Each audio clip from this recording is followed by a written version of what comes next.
같이 기도하고 말씀 생각하십시다. 하나님 아버지, 추운 일기 가운데서도 저희에게 이만큼 건강을 주시고 평안을 주시고 오늘도 예배당에 모여 하나님께 예배드리며 말씀 앞에 있게 하시니 감사합니다. 심히 미천하고 무능하고 무익한 종에게 하나님의 말씀을 바르게 몇 마디 바르게 해석할 힘을 주시고 하나님의 영광을 위하고 주를 사모하며 사랑하여 원근 각처에서 이곳에 모인 사랑하는 심령들에게 용의 양식이 되게 하여 주시기를 원하오며 하나님의 영 진리의 영께서 우리의 가운데 계심을 믿사오니 종의 심령과 입술을 주장하시고 또 사랑하는 모든 이들의 심령과 귀와 마음을 주장하셔서 하나님의 말씀에 대한 흥미를 주시고 관심을 주시고 사모하는 마음도 많이 주시고 깨닫게 하시고 말씀을 달게 받고 마음에 새기는 은혜와 복을 주옵소서. 예수님의 이름으로 기도하옵나이다. 아멘. 아멘. 12절 말씀 같이 보십시다. 그러므로 나의 사랑하는 자들아, 너희가 나 있을 때뿐 아니라 더욱 지금 나 없을 때에도 항상 복종하여 두렵고 떨림으로 너희 구원을 이루라. 항상 복종하여라는 원어를 보니까 너희가 항상 복종했던 바와 같이 영어 성경들은 그렇게 다 번역하고 있습니다. 그러므로 나의 사랑하는 자들아, 너희가 항상 복종했던 바와 같이 나 있을 때뿐 아니라 지금 나 없을 때에도 두렵고 떨림으로 너희 구원을 이루라. 그렇게 되어 있습니다. 빌립보 교인들은 예수 그리스도를 진실이 믿었고 또 항상 복종했었단 말이죠. 사도 바울은 그들의 복종이 지금 그가 떠나 있을 때에도 계속되기를 원하고 있습니다. 우리는 사람들이 우리를 보든지 안 보든지 하나님께 항상 복종해야 합니다. 우리는 하나님께 복종하되 두렵고 떨림으로 해야 합니다. 하나님께서는 두려우신 하나님이십니다. 그는 거룩하시고 공의로우신 심판자이십니다. 하나님의 율법을 어기는 자들에게는 무서운 저주가 있습니다.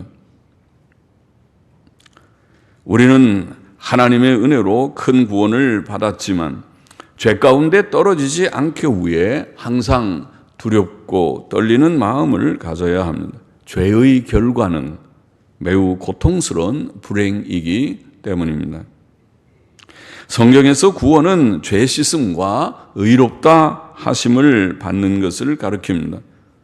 주 예수 그리스도를 믿은 자들은 이미 구원을 받았습니다. 믿은 이들은 의롭다 하심과 거룩함을 얻었습니다. 우리가 받은 의와 거룩함은 완전합니다. 그것은 법적인 의미입니다. 그러므로 너희 구원을 이루라는 말씀은 우리의 순종의 선한 행위가 구원이 된다는 뜻은 아닙니다. 구원은 이미 받았습니다.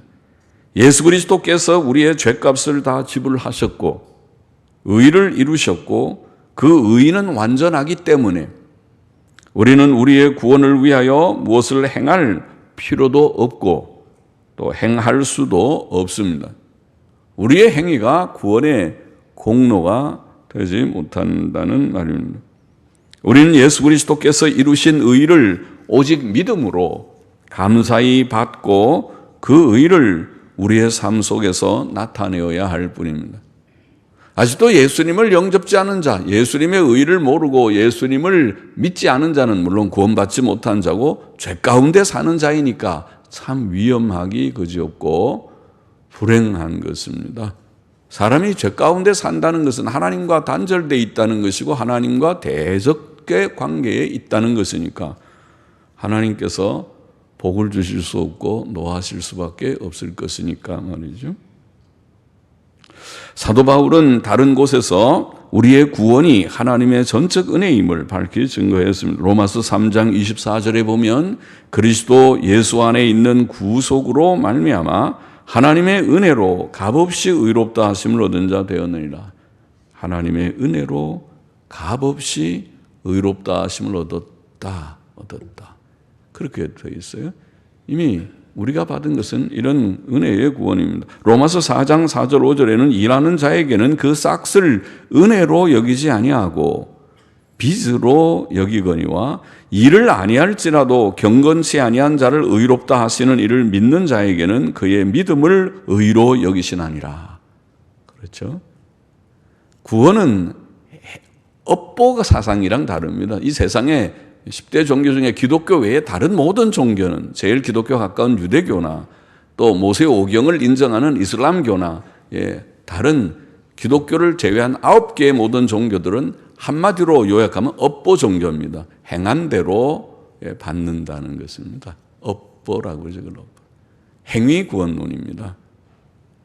그러나 여기 기독교 복음 진리는 우리는 행함으로 의롭담을 받을 수도 없었거니와 그렇지 받지 못하고 예수 그리스도를 믿음으로 우리가 행위로 할 수 없기 때문에 예수님이 십자가에 우리 위하여 죽으셨고 예수님을 믿는 자는 그 믿음을 의로 여기십니다.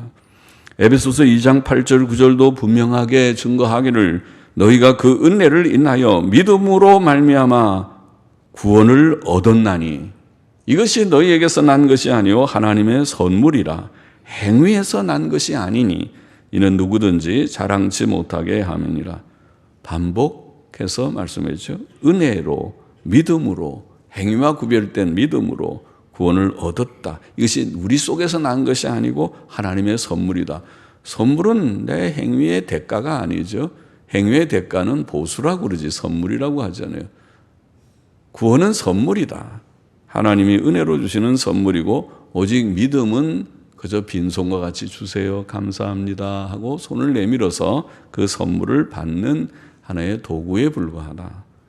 행위에서 난 것이 아니니 아무도 자랑할 수 없다. 이렇게 되어 있습니다. 구원은 하나님의 전적인 은혜다.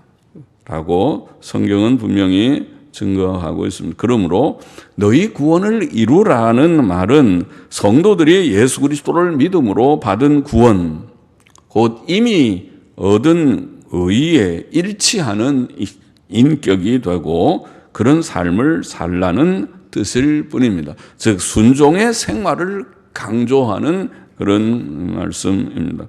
성도들은 하나님의 은혜로 받은 구원을 그들의 삶 속에서 나타내어야 합니다.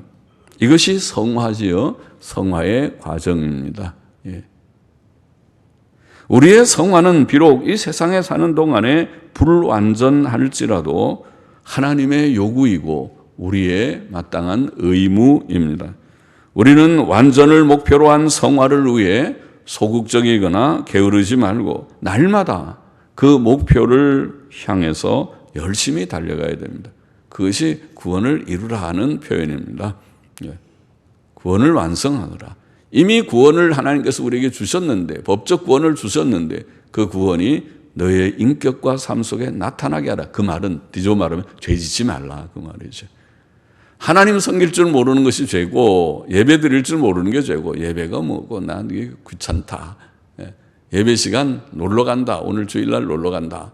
그런 발상이 그 자체가 죄고 하나님을 섬기지 않는 것이 죄고 계명을 어겨서 자기 마음대로 사는 계명에 뭘 하지 말라. 그건 무슨 소용입니까? 부모 공경하지 말아라.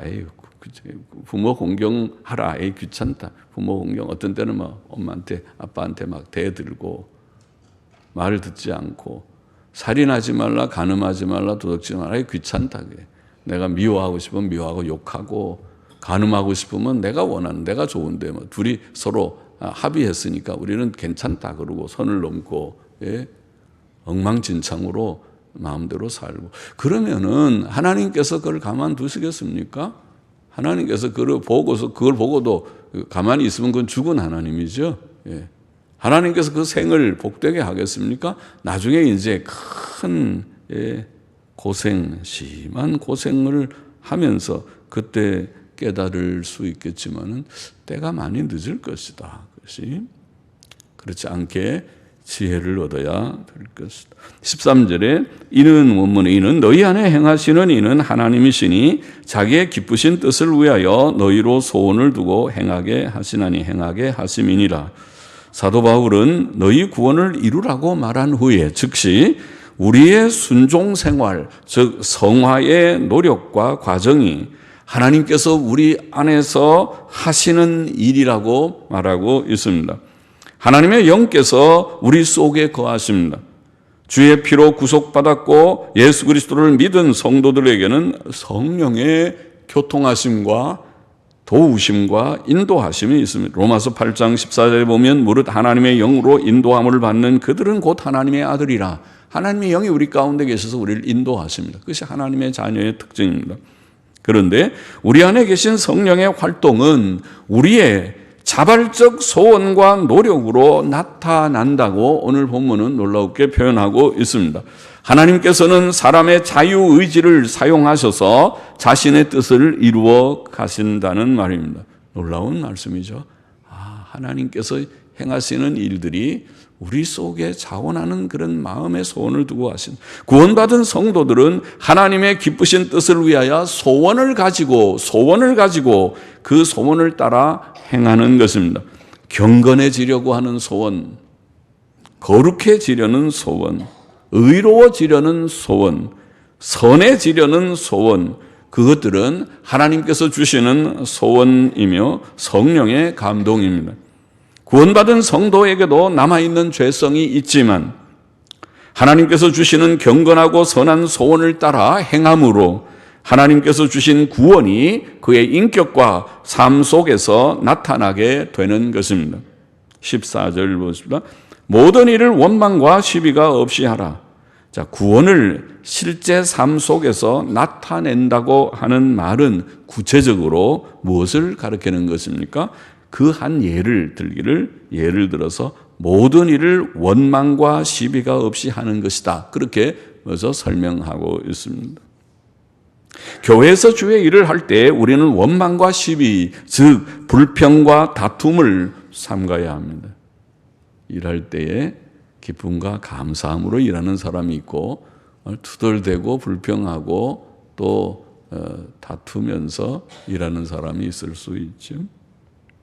주께서는 일보다 일이 중요한 게 아니고 그게 다투고 불평 다투면서 하지 않는 게 좋습니다. 일이 중요한 게 아니라 성화의 인격이 더 중요하니까 하나님이 원하시는 것은 성화지 일이 아니잖아요.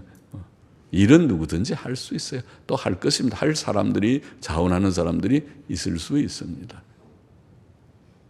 시기와 불평과 다툼 그것이 잘못된 것입니다. 그것은 고쳐야 됩니다. 그것이 구원의 문제입니다. 성화의 문제입니다. 원망, 불평, 분쟁은 인격의 흠과 결함인 것입니다.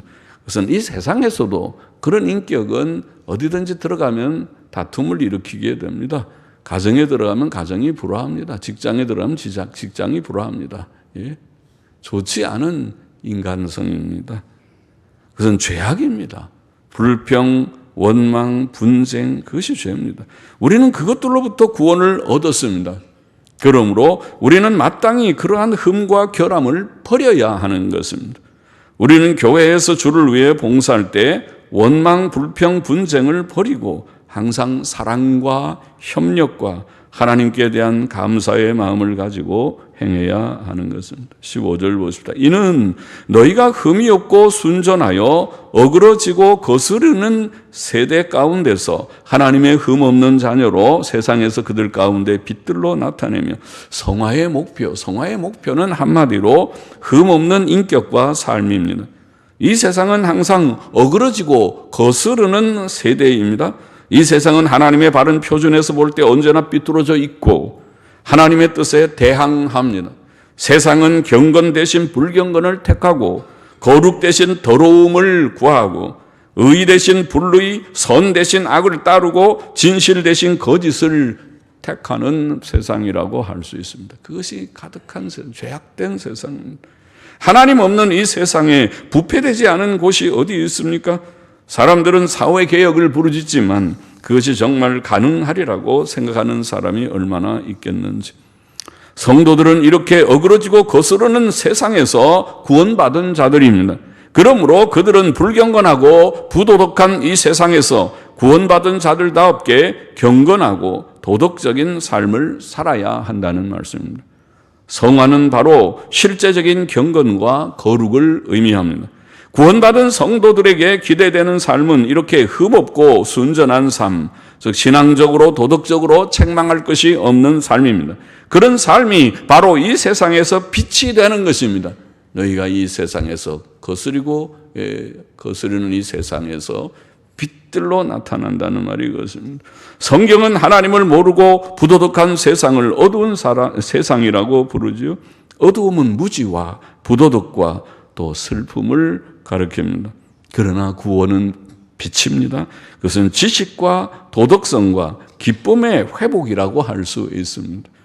그것은 하나님을 알고 그의 뜻대로 경건하고 의롭고 선하고 진실하게 사는 것입니다. 예수께서는 너희는 세상의 빛이라고 말씀하셨는데 그것은 성도들의 구원받은 삶, 성화의 삶, 선한 삶을 가리키는 말씀입니다. 16절 보십시다. 생명의 말씀을 밝혀 나의 다름질도 헛되지 아니하고 수고도 헛되지 아니하므로 그리스도의 날에 나로 자랑할 것이 있게 하려 함이라. 밝힌다는 원어는 드러낸다, 나타낸다는 뜻이거나 혹은 근래에 어떤 권위 있는 성경은 붙든다. 양쪽의 뜻이 다 있어 보이면 붙든다. 예수 그리스도의 복음은 생명의 말씀입니다. 그것은 죽은 영혼을 살리는 말씀입니다. 그것은 불경건하고 부도덕했던 영혼들을 새롭게 하는 말씀입니다. 구원은 새 생명이며 새 생활입니다. 그러므로 구원받았다고 하면서도 죄악된 옛 습관과 생활에 계속 머물러 있고 경건하고 거룩한 새 생활을 하지 않는다면 그것은 구원이 아닐 것입니다. 그는 구원받지 못한 자일 것입니다. 멸망하는 세상에 속한 자이지 하나님께 속한 자가 아닐 것입니다. 구원받은 성도들이 흠없는 생활을 할 때에 생명의 말씀이 붙들어진 것과 같고 그것이 참됨이 드러난 저 사람 구원받은 자가 맞구나. 만일 성도들이 구원에 합당한 삶을 살지 않는다면 복음 전도자들의 수고는 헛되고 그들의 사역은 열매 없는 사역이 될 것입니다. 20여 년 목회한다고 열심히 강단에서 소리를 어떤 때는 크게 치기도 하고 잔잔하게 말하기도 하고 수고를 한다고 했지만은 여러분들이 성화로 열매를 맺고 구원과 성화의 열매가 없다면 심판대 앞에 설 때 주님 앞에서 김효성 목사 내가 뭐 했냐 그럴 때 제가 머리나 극적이고 다 가버렸네. 다 낙엽처럼 떨어지고 믿음 생활 바로 못했네. 그렇게 될 수도 있지만 그러나 성도들이 빛의 생활을 하게 된다면 복음 전도자들의 수고는 헛되지 않으며 예수께서 다시 오셔서 온 세상을 심판하시는 날 그 성도들은 전도자들의 기쁨과 자랑이 될 것입니다. 여기 보십시오. 여기에 성도들, 우리 합정동 교회 성도들이었습니다. 사도 바울은 본서신의 끝부분에서 성도들을 나의 기쁨이요 면류가 아닌 사랑하는 자들이라고 불렀습니다. 4장 1절에. 데살로니가전서 2장 19절 20절에서도 그는 우리의 소망이나 기쁨이나 자랑의 면류관이 무엇이냐 그의 강림하실 때 우리 주 예수 앞에 너희가 아니냐 너희는 우리의 영광이요 기쁨이니라. 목회자의 기쁨이 밥 한 끼 대접받거나 무슨 그런 것이 아니고 그것도 나쁘다는 것이 아니고 그것도 기쁜 일이지만 그거는 작은 것이고 목회자의 기쁨, 목회자는 이미 세상 것 다 포기하고 말씀을 위해서 나선 자잖아요. 부족하지만은 목회자의 기쁨은 성도들이 바로 믿고 바로 사는 그것이 기쁨이다. 그것 외에 기쁨이 없다. 17절 보십시다. 만일 너희 믿음의 제물과 봉사 위에 내가 나를 관제로 드릴지라도 혹은 정확히 보면 내가 붓는 제물로 드려질지라도 붓는 제물, 관제, 드링킹 오퍼링, 전제, 구약의 전제라고도 하는 붓는 제물로 제사 끝에 포도주를 붓듯이 붓는 제물로 드려질지라도 나는 기뻐하고 너희 무리와 함께 기뻐하리니 이와 같이 너희도 기뻐하고 나와 함께 기뻐하라. 믿음의 제물과 봉사라는 말은 믿음으로 하는 헌신과 봉사를 가리킵니다. 빌립보 교인들은 신실한 믿음을 가지고 있었고 그 믿음으로 자신을 주께 드리며 주의 일을 위해 즐거이 봉사했다는 것이죠. 그것은 사도 바울을 기쁘게 한 일이었습니다. 바울은 그들의 믿음의 헌신과 봉사 위에 자신이 붙는 제물로 드려질지라도 기뻐하겠다고 말합니다. 자신이 붙는 제물로 드려진다는 말은 그의 순교를 의미하는 것 같습니다. 사도 바울은 주를 위하여 모든 것을 다 바쳤습니다. 그것은 억지로 하는 불평스러운 봉사가 아니었습니다. 그것은 기쁨의 헌신과 봉사이었습니다. 옥에 갇혀 있는 그는 죽을 각오를 하며 이렇게 고백하고 있는 것입니다. 오 빌립보 교인들이여, 나는 나의 생명이 여러분의 믿음의 헌신과 봉사 위에 부어질지라도, 나의 생명이 부어질지라도, 이 한 목숨이 순교로 끝난다 하더라도 나는 기뻐하겠습니다.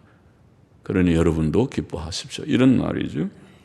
구원은 기쁜 사건입니다. 하나님께서는 우리의 기쁨의 원천이십니다. 다윗은 시편 16편 11절에서 우리 주의 앞에는 기쁨이 충만하나이다. 하나님은 기쁨이 충만하신 하나님. 우리는 기쁨이 없어서 때때로 교인들이 좀 빠지고 결석하고 그러면 목사는 강단에 올랐으면 기쁨이 다 사라지듯이 또 빠졌구나. 그렇게 힘이 빠질지는 몰라도 하나님은 기쁨의 원천이시다. 성령의 열매는 기쁨이라 갈라디아 5장 22절. 천국은 기쁨의 세계라 로마서 14장 17절. 사람이 행복하지 않고는 기뻐할 수 없지요. 구원은 행복한 일입니다. 구원의 복음을 전한 사도 바울은 기쁨의 사도였습니다. 그는 옥중에서도 기뻐했습니다. 또 그는 성도들에게 기뻐하라고 권면했습니다. 이 기쁨은 오늘 우리의 것입니다. 어떤 어려운 현실 속에서도 성도는 하나님으로 인해, 구원으로 인해, 천국 소망으로 인해 성령 안에서 기뻐할 수 있습니다.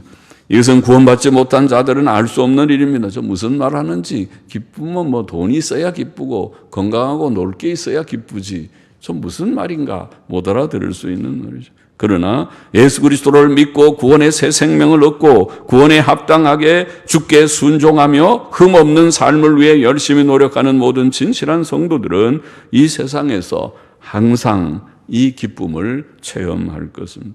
오늘 본문의 교훈을 정리해 보십시다. 첫째로 우리는 우리의 구원을 이루라, 구원을 이루어야 한다고 표현했습니다. 이것은 하나님께서 이미 우리에게 주신 법적인 구원, 곧 완전한 의에 일치하는 인격과 삶을 현실 속에서 나타내라, 이루라. 이것이 성화입니다. 성화는 예수 그리스도를 믿음으로 얻은 의를 우리의 삶 속에서 흠없는 인격과 삶으로 나타내는 것입니다. 그것은 이미 얻은 의를 우리의 삶 속에서 실제로 실천하는 것, 실천하고 나타내는. 구원을 이루라. 이미 받은 구원이 여러분의 인격 속에서 나타나도록. 진짜 참 경건하고 의로운 사람이네. 저 삶은 참 흠과 점이 없는 의로운 그런 삶이네. 나타내야만 합니다. 둘째로, 그러나 우리의 성화는 이 세상에서 불완전합니다. 구원받은 우리 속에는 죄성이 남아 있습니다. 이것은 과거에 죄악된 습관으로 나타날 수 있습니다. 또 세상은 악하며 마귀의 시험은 언제나 있습니다. 성도는 이 세상 사는 동안 영적 싸움을 하며 이 싸움에서 항상 이기는 것이 아닙니다. 그러나 우리가 미래에 누릴 영화, 천국의 영광의 천국에 들어가고 영생을 누리는 것은 우리의 성화의 정도에 의존하지 않고 내가 무엇을 다 이루어야 영생에 이르는 것이 아니고 오직 예수 그리스도의 완전한 의에 의존합니다. 그러나 우리는 이 세상에서 거룩을 이루어야 합니다. 내 영광은 예수 그리스도의 의 때문이지만은 그러나 이 세상에서 거룩하게 살라고 주님은 교훈하십니다. 우리는 이 어두운 세상에서 빛들로 살아야만 합니다. 그것이 하나님의 뜻이며 하나님께 영광이 되고 우리에게 상급도 되고, 하나님께서는 어린아이들을 다루듯이 내가 잘하면 내가 좋은 상을 주마, 상도 말씀하시고, 또 그것이 다른 이들의 구원을 위하는 일이 될 것입니다. 저분을 보니까 하나님이 계시긴 계신 것 같아. 예수가 누군지 몰라도 참 좋은 자인 것 같아요. 예수 믿는 사람들은 참 진실하고 정직한 자들이야. 저 사람들은 거짓말하지 못하고 도덕성이 있어. 하나님께 영광되고 하나님의 구원에 유익합니다. 셋째로 성도의 성화의 삶, 그 순종의 삶은 결코 무겁고 엄숙한 일반이 아니고 매우 기쁜 일이다. 오늘 본문에 기쁜 일이다.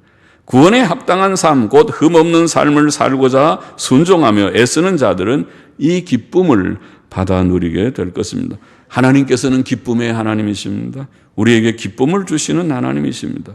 성령의 열매는 기쁨입니다. 우리는 우리를 구원하신 주 예수 그리스도 안에서 항상 기뻐할 수 있으며 항상 기뻐해야 합니다. 주 안에서 항상 기뻐하라. 죄사함과 의롭다 하심과 영생은 우리가 이 세상에서 항상 기뻐하기에 충분한 이유가 됩니다. 하나님이 나와 함께 하시니 하나님이 내게 주신 은혜가 얼마나 크고 놀라운지요. 감사합니다. 기뻐합니다. 주께 영광을 돌립니다. 기쁨과 감사함으로 주님을 섬기며 따를 수 있게 되었습니다. 기도하십시다. 하나님 아버지, 하나님께서 이미 주신 구원, 죄사함과 의롭다 하심의 구원을 우리의 삶 가운데 나타내라고, 내가 구원을 이루라고 그렇게 말씀하셨습니다. 성화를 우리의 삶 가운데서 이루어가는 우리 모두가 되게 하여 주시고, 우리는 늘 부족한 것밖에 없지만은 예수 그리스도의 의가 나의 구원이 되고 영광이 되는 것을 믿지만은, 그러나 주의 명령을 따라서 열심히 거룩을 이루고 순종을 실천하는 저희 모두가 되게 하여 주시고, 또 이 가운데서 하나님이 주시는 크신 기쁨을 누리면서 땅 위에 이 기쁨이 없는 슬픔이 가득한 세상 속에서도 하나님이 주시는 기쁨으로 주 안에서 항상 기뻐하고 소망 가운데 즐거워하면서 이 세상을 힘있게 살아가는 저와 우리 모두가 되게 하여 주옵소서. 예수님의 이름으로 기도하옵나이다. 아멘. 아멘.